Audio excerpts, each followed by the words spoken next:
Baiklah, kita lanjut kepada materi bagian ketiga yang sebelumnya belum sempat Ibu jelaskan. Nah, di sini Ibu akan menerangkan bagaimana sebelumnya Ibu sudah menerangkan mengenai konfigurasi elektron. Nah, sekarang ada yang namanya elektron valensi. Nah, elektron valensi itu adalah suatu yang menunjukkan jumlah elektron pada kulit terluar suatu atom. Menunjukkan jumlah elektron pada kulit terluar. Nah, kulit terluar bisa kita lihat pada konfigurasi elektron seperti atom C ini. Kulit terluarnya yaitu 2p2. Nah, ini adalah kulit terluarnya. Kulit kedua dengan bilangan kuantumnya P. Elektron valensi itu menunjukkan jumlah elektron. Nah, yang pada kulit terluar ini elektronnya ada 2. Berarti elektron valensinya 2. Nah, ini. Ingat ya, 2p atau yang paling ujung ini adalah kulit terluar. Ingat, angka kulit. Kalau adik-adik bingung, kulit ke berapa yang paling terluar? Di sini kan ada 1, ada 2, ada 2. Nah, kan 2 ini yang paling terluar dari suatu atom. Nah, berarti ini adalah kulit terluarnya dengan elektron valensinya 2. Nah, contoh lagi. Na dengan nomor atom 11. Konfigurasinya seperti ini. Dengan kulit terluarnya 3s1. 3s. Ini kulit terluarnya. Ingat nak, kulit terluar. Ini ada 1, ini ada 2, ini ada 3. Berarti yang 3 ini dong yang kulit terluarnya. Berarti 3s dengan jumlah elektronnya 1. Jadi elektron valensinya adalah 1. Oke, kalau elektron valensi paham ya? Kalau belum paham, tanyakan sama Ibu. Kita ujian MIT-nya sampai sini. Ini juga masuk ujian MIT maksudnya. Nah, lalu bagaimana dengan konfigurasi elektron ion? Bagaimana dengan konfigurasi ion? Nah, suatu unsur akan membentuk ionnya apabila melepaskan atau menangkap elektronnya. Ingat, materi sebelumnya Ibu pernah menyampaikan bahwa atom itu dapat kehilangan dan dapat bertambah elektronnya. Seperti ini, apabila ia mengalami kehilangan elektron, berarti ionnya positif. Apabila ia menerima elektron, berarti ionnya negatif. Nah, seperti ini. Ingat contohnya. Ingat materi yang Ibu terangkan dulu. Nah, contohnya saja Na dan Cl-. Na plus dan Cl-. Na kita tahu nomor atomnya 11, berarti jumlah elektronnya juga 11. Kita bikin dulu konfigurasi untuk Na. Na saja dulu, belum pakai ion. Na seperti ini. Ini adalah konfigurasinya. 1s2, 2s2, 2p6, 3s1. Berarti jumlah elektronnya masih 11. Kita konversi dia ke Na+. Kalau dia Na+, kalau satu aja nih, kalau dituliskan hanya plus, berarti dia plus 1. Berarti ia kehilangan elektron. Jadi elektronnya berkurang sebanyak 1. Berarti konfigurasinya seperti ini. 1s, 2s2, 2p6. Hilang kan 3s1-nya, hilang 1 elektron. Nggak ada di sini 3s1. Nah, seperti ini untuk ion plus. Nah, lanjut untuk Cl-. Namun kita bikin dulu konfigurasi Cl17. Berarti jumlah elektronnya juga 17. Kita bikin konfigurasinya sampai dia lengkap elektronnya 17. Berarti 1s2, 2s2, 2p6, 3s2, 3p5. 3p5 jumlahnya udah pas? Udah pas 17? Sudah. Nah, kita konversi lagi ke CL-min. Berarti ini min berarti min 1. Kalau dia min, ingat, kalau dia min berarti ia mendapatkan 1 elektron, bertambah 1 elektronnya. Berarti kita bikin, berarti jumlah elektronnya jadi, kalau dia tadi 17, jadi 18. Nah, kita hitunglah, kita bikinlah konfigurasinya dengan jumlah elektron 18. Nah, coba hitung. 1s2, 2s2, 2p6, 3s2, 3p6. Pas jumlahnya 18 elektronnya? Pas. Silahkan dipahami. Nah, konfigurasi elektron ini juga bisa menentukan letak suatu unsur pada sistem periodik unsur. Kita bisa menentukan ia golongan berapa, periode berapa pada tabel unsur itu. Lalu bagaimana cara kita menentukan golongan dan periode unsur? Nah, kita bisa terlebih dahulu membuat konfigurasinya. Misalkan unsur X. Apa nih? Unsur yang punya nomor atomnya C. Kita lambangkan dulu dengan unsur dengan nomor atomnya 7.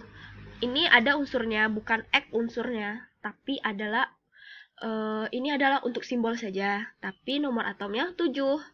Berarti nomor elektronnya, jumlah elektronnya juga 7. Kita bikin dulu konfigurasinya dengan jumlah elektron 7. Nah, sini 1s2, 2s2, 1s2, 2s2, 2p3. Udah cukup nomor atomnya 7. Nah, untuk menentukan periode, dapat kita tentukan berdasarkan jumlah kulit elektronnya. Nah, ini di konfigurasi ini kita sudah tahu jumlah kulit elektronnya adalah 2. Paham di mana datangnya 2? Karena ini angka 2 nih. Angka 2 paling besar di sini. 1, 2, 2, ingat, adalah menentukan kulit elektron. Berarti jumlah kulit elektronnya di sini adalah 2. Berarti periodenya adalah periode ke-2. Nah, contoh lagi untuk unsur Q. Ini bukan unsurnya Q, tapi dilambangkan aja dengan Q. Dengan nomor atom 25, berarti jumlah elektronnya adalah 25. Kita bikin konfigurasinya sampai 25 jumlah elektronnya. Sampailah dia 3D5. Dan nah, di sini kita melihat jumlah kulitnya berapa. Ada 4 di sini karena ada 4 layak angka kulit paling besar. Berarti dia periode ke-4. Dah. Lanjut untuk menentukan golongan. Untuk menentukan golongan, ini ada 2 cara. Bukan 2 cara sih, agak berbeda dengan menentukan periode. Karena kalau untuk menentukan golongan ini ada syarat-syarat tertentu. Jika elektron terakhir orbitalnya S atau P, nah itu ia merupakan golongan utama atau golongan A. Nomor golongan, ada yang tahu? Jumlah elektron pada orbital S dan P tersebut. Itu nomor golongannya. Nah, seperti ini. Contohnya saja Na dengan nomor atom 11 dan juga jumlah elektronnya 11. Kita bikin konfigurasinya sampai 11 seperti ini. Nah, kita lihat elektron valensinya. Maksudnya ya elektron valensinya di sini. Kita lihat elektron valensinya adalah 11. jumlah elektron kulit terluarnya adalah 1. Maaf, 1. Berarti ia adalah golongan 1. Nah, ia termasuk golongan A atau B? Kita lihat lagi dari orbitalnya. Di sini orbital S atau P. Kalau yang kulit terluarnya orbitalnya S ini berarti ia adalah golongan 1A. Kalau ia menyatakan orbital S berarti dia golongan A. Tadi sudah jumlah elektron valensinya 1 berarti dia golongan 1, orbitalnya S berarti 1A, golongan 1A. Nah, lanjut yang kedua, untuk menentukan golongan kedua dengan syarat yang kedua. Jika elektron terakhirnya orbital D, golongan transisi atau ya golongan B.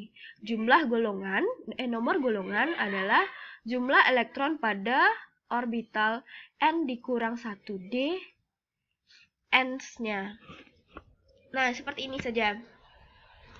Langsung saja seperti yang pertama tadi. Contoh saja unsur Cr dengan jumlah elektron 24. Kita bikin dulu konfigurasinya sampai 24 elektronnya. Untuk menentukan golongannya, kita juga lihat pada kulit terluarnya. Juga bergantung pada, nah kita revisi sedikit mengenai PPT-nya, di mana untuk menentukan golongan dengan syarat kedua, jika elektron terakhir orbitalnya D, berarti ia golongan transisi atau golongan B. Nah, nomor golongannya adalah, untuk menentukan nomor golongannya adalah jumlah elektron pada orbital S dan D. Nah, misalkan saja untuk contoh unsur Cr dengan nomor atom 24, jumlah elektron juga 24. Kita bikin konfigurasinya seperti ini. Nah, seharusnya kita penulisan konfigurasi elektron sudah Ibu terangkan sebelumnya, bahwa apabila penulisan 3D4 dan 4S2 ini dibalik, diletakkan di sini. Seharusnya didahulukan dahulu. Nah, 4S2 baru 3D4. Ya, baru 3D4. Nah, seperti ini seharusnya sistem konfigurasi elektronnya seharusnya seperti ini. Nah, berarti kulit terluarnya di sini kita bisa langsung lihat adalah D. Pada D berarti dia menyatakan golongan B. Pada golongan transisi berarti dia B. Nah, untuk menentukan ia golongan keberapa, nomor golongannya, kita bisa menjumlahkan elektronnya ini. Jumlah elektronnya ini 2 dan 4 ini yang kita jumlahkan, karena ini juga dikatakan kulit terluar. Kulit terluar jumlah elektron S dan D-nya, berarti 2 ditambah 4 adalah 6, berarti ia adalah golongan 6B. Oke, mungkin sekian dari penjelasan dari Ibu. Mungkin agak kurang jelas kalau adik-adik menyimaknya melalui video. Bagusnya kita belajar langsung ya.